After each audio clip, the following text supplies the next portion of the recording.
kwa historia mnafahamu Paulo yeye alikuwa katika dini ya Kiyahudi chini ya mwalimu anaitwa Gamalieli. Mwalimu mwenye sifa ndiye alimfundisha Paulo. Paulo alikaa chini ya huyo na alifundishwa huyu Paulo akafikia cheo cha kuwa Farisayo. Yaani katika kiwango kikubwa cha elimu ya mambo ya kimungu katika Torati. Huyo jamaa.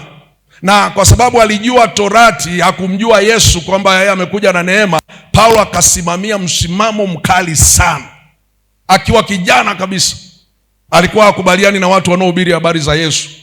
Paulo alikuwa anahakikisha watu wanaohubiri habari za Yesu akiwa na vibali halali, alikuwa anawaua kwa sababu walikuwa wanapotosha ukweli. Lakini Mungu ashukuriwe, sura ya 9 ya Matendo ya Mitume, wakati Paulo akiwa na vibali anaelekea Damaski, huyu mwanamume wa wanaume, Bwana wa mabwana, simba wa kabila la Judea, aliyeshinda kifo na mauti, asiye na wakufananishwa na Kristo Yesu mwenyewe, akamtokea.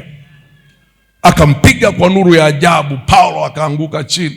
Akasikia sauti inamwambia, Sauli, Sauli, mbona unaniudhi? Hafu Paulo akasema, ni nani Bwana wewe ninayekuudhi? Akamwambia, ni mimi Yesu.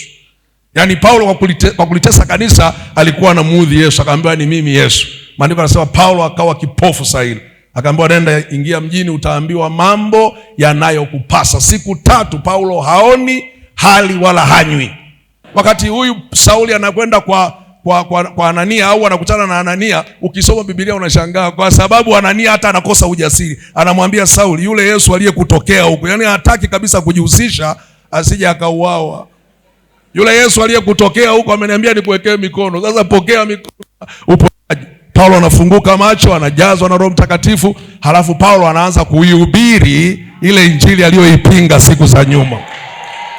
Huyu bwana Paulo nimesoma mpaka nimeshangaa. Sehemu kubwa alihubiri neno. Niseme kidogo kuhusu huyu Paulo, jinsi ambavyo alikuwa analihubiri neno. Katika maeneo yote Paulo amehubiri neno la Mungu, katika maeneo yote.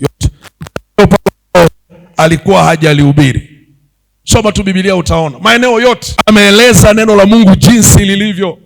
Ndio maana mahubiri yake na neno alilokuwa anafundisha Paulo, kila mtu aliweza kulisikia. Msomi aliweza kumuelewa, mtu wakati aliweza kumuelewa, hata yule ambaye hakwenda shule aliweza kumuelewa Paulo. Na hiyo ilikuwa ndio nia yake, ili watu wamjue Kristo Yesu. Ndio maisha yake Paulo, hakuwa na maisha mengine. Ukisoma katika kitabu cha Wafilipi ile sura ya 3 mstari wa 1 na kuendelea mpaka mstari wa 12, anazungumza mambo ya ajabu sana. Anasema hivi, kwa habari ya ile haki inayopatikana kwa sheria, mimi sina nini? Sina hatia. Yaani kama mtu anapata haki kwa sheria, Paulo anasema sina hatia. Alafu niwaambie, kwa habari ya utaifa, mimi ni Mwisraeli. Tena kwa kabila, mimi ni kabila la Benjamin, ambalo hilo ndio kwanza lilitoa mfalme katika taifa la Israeli. Na masuala ya Torati, masuala ya kutairiwa, mimi sikutairiwa wakati mvua inanyesha, anasema nilitairiwa siku ya 8 kama inenavyo Torati. Unaona jamaa alivyokuwa anafundisha huyu Paulo. Yaani alikuwa wazi, anaeleza kitu kwa kina. Alafu anafika mahali anasema kama ni Farisayo basi mimi ni mmoja wa Mafarisayo. Yaani alifika cheo cha Ufarisayo. Sasa anakuja mstari anasema lakini hayo mambo yote yaliyokuwa faida kwangu nimeyahesabu kuwa hasara. Haleluya. Kwa nini? Kwa sababu ya uzuri alionao Kristo Yesu. Haleluya. Sio kwa sababu ya gari lake ambalo limekuja hivi karibuni. Hahubiri gari. Sio kwa sababu ya nyumba yake ambayo ameijenga. Paulo hahubiri hivyo. Anasema kwa sababu ya uzuri usio na kiasi wa kumjua Kristo Yesu. Amemweka Yesu mahali pa juu mno. Kwenye familia, soma kwenye familia, hakuwa na michanganyo, wanahubiri vizuri kwenye familia. Enyi wazazi, msiwachokoze watoto, waleeni katika kicho. Unamuona huyu jamaa? Na walimu wanatuambia hakuwa na watoto, si ndio? Lakini alikuwa anajua kulihubiri neno kwamba hili ndio la haki, kwa sababu tangu Torati Mungu alisema wafundisheni watoto wenu. Kwa nini? Kwa bidii. Kwa hiyo Paulo anawafundisha wazazi. Akija kwenye mambo ya ndoa anahubiri vizuri. Anasema mke na mume heshimianeni, mke mtii mume na mume mpende. Alafu aishi hivyo, anasema kama vile Kristo alivyolipenda kanisa hata akajitoa. Sio kiwango cha kawaida. Huyu mwanamume Yesu alikuwa anamuona hapa kwa hapa kwa hapa kwa hapa kwa hapa, na hiyo ndio ilikuwa inamsaidia anaweza kumhubiri Kristo. Anapokuja kwenye serikali, Paulo pia anazungumzia habari ya serikali. Katika Warumi sura ya 13 anasema tiini kila mamlaka iliyopo duniani, maana hakuna mamlaka isiyowekwa na Mungu. Mamlaka zilizopo zimewekwa na nani? Na Mungu. Anazungumza kwa hekima na akili. Tito 3:1 Paulo anarudia maneno ya serikali, anasema tiini kila mamlaka iliyowekwa mbele na kwa kuheshima. Anazungumzia kuitii. Paulo anakuja tena kwenye serikali katika Timotheo wa pili mlango wa 2 mstari wa 1 na wa 2, anasemaje? Kabla ya mambo yote dua, sala na maombezi yafanyike kwa ajili ya wafalme na watawala, ili tupate kuishi kwa utulivu. Nafika kwenye masuala ya ndoa, anazungumza kwa hekima kabisa. 13:4 anasema ndoa iheshimiwe na waliookoka.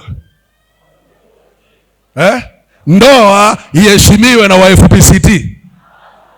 Si unaona huyu mtu ana akili, anahubiri kutoka roho wa Bwana. Ndoa iheshimiwe na watu wote.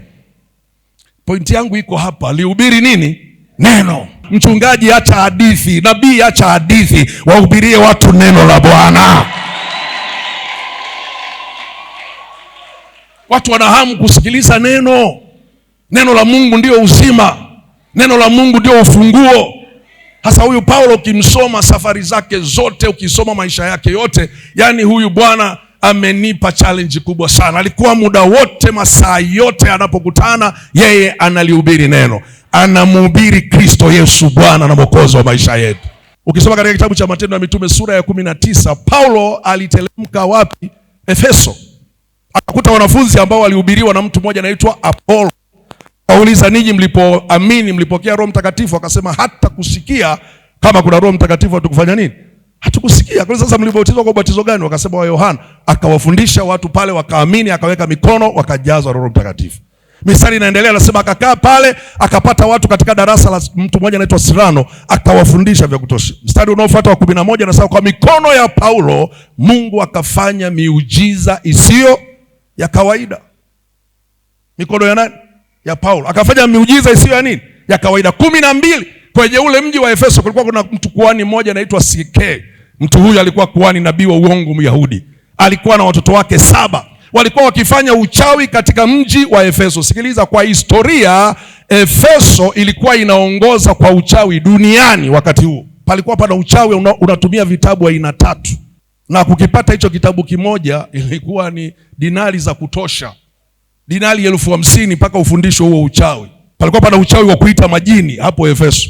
Palikuwa pana uchawi wa ndoto na nyota. Palikuwa pana vitabu aina 3 ambacho ndio vinatumika mpaka uwe mchawi unavipokea. Wachawi 200 historia inasema ndio walikuwa wanashika mji wa Efeso. Alafu kumbuka Efeso kulikuwa kuna hekalu la Artemi. Yule aliyekuwa anaonekana na maziwa kifuani zaidi ya 100. Watu walikuwa wanatoka nchi mbalimbali duniani kwenda huko kutafuta baraka. Ukipata kipande kidogo tu ka sanamu ya Artemi kadogo tu ukinunua, basi umebarikiwa. Unarudi una baraka zote, una upako wa Artemi. Lakini Paulo alifika pale na injili ya Yesu Kristo. Na injili ya Yesu Kristo. Akawahubiri injili ya Efeso. Biblia inasema Efeso ikapinduka. Watu wakaacha mizimu yao, wakamgeukia Yesu Kristo mwana wa Mungu aliye hai. Injili ni uweza wa Mungu uletao wokovu kwa kila aminiye. Katika Warumi sura ya 1 mstari wa 16 Paulo anasema sionei haya injili, maana ni uweza wa Mungu uletao nini? Wokovu. Injili haihitaji kuwa na haya kwa sababu yenyewe ni uwezo. Tunaposema injili tunazungumza habari njema. Habari njema ni nani? Ni Yesu Kristo. Kwa hiyo Yesu Kristo mwenyewe ana uwezo. Ukihubiri tu injili, injili inaokoa bila mkwala wowote. Yesu hajabadilika wapendwa. Ni yeye yule jana na leo na hata milele. Nasema ni yeye yule jana na leo na hata milele.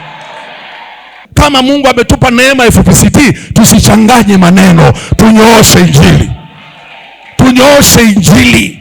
Tuwahubirie watu injili, ni uweza wa Mungu uletao wokovu.